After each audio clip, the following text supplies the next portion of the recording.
If the Iranians don't change their behavior, their military and their nuclear program is still destroyed.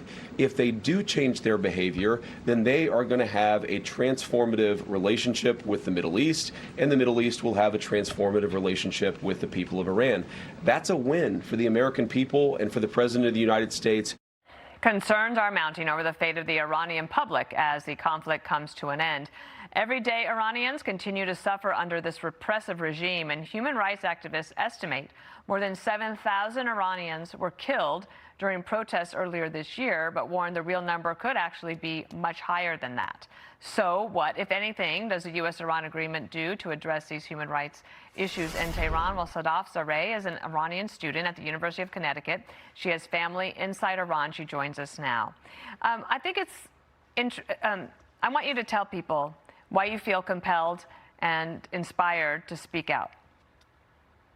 Good to be with you, Dana. So this memorandum of frankly misunderstanding really, to me and millions of Iranians inside Iran and outside Iran, feels like a betrayal, because it looks like a return to a policy that we all had collectively thought President Trump had gotten rid of.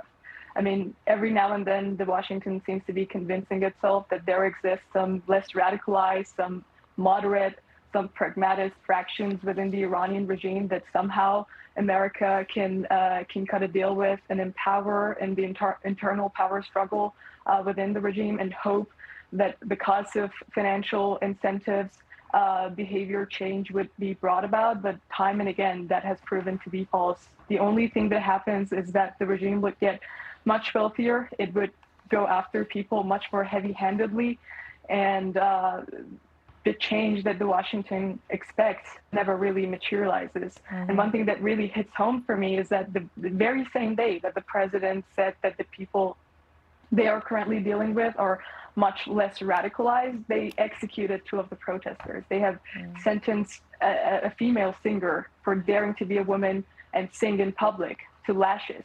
I mean, these are the very same people that in the beginning of the negotiations had told their American counterparts that they have enough nuclear dust to build 12 bombs. Mm-hmm. These are the same people who have massacred, have turned Iran into a slaughterhouse for the last 37 years, who have cut off the internet for 3 months. I really don't know how any more radicalized one can get. And these are the same people, by the way, which right now, as this peace talks seems to be finalizing, are boasting about they're going to avenge their martyred imam by liberating Jerusalem, and we all know what that means.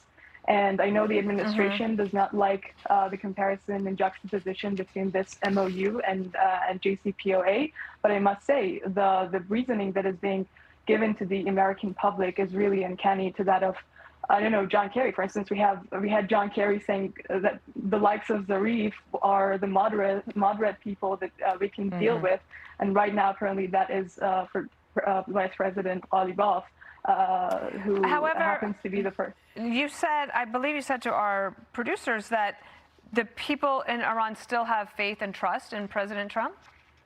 That is the thing. I mean, there is a reason why people were renaming the streets after President Trump. There's a reason why Iranian Americans, by and large, Democratic voters were in favor of President Trump's political comeback, because when in January 3rd, 2020, he decided to ultimately move forward with the strike on Soleimani and take him out, the Iranian people who loathe this regime were the first to realize that the era of appeasement and just containment and just kicking the can down the road with Iran had ended.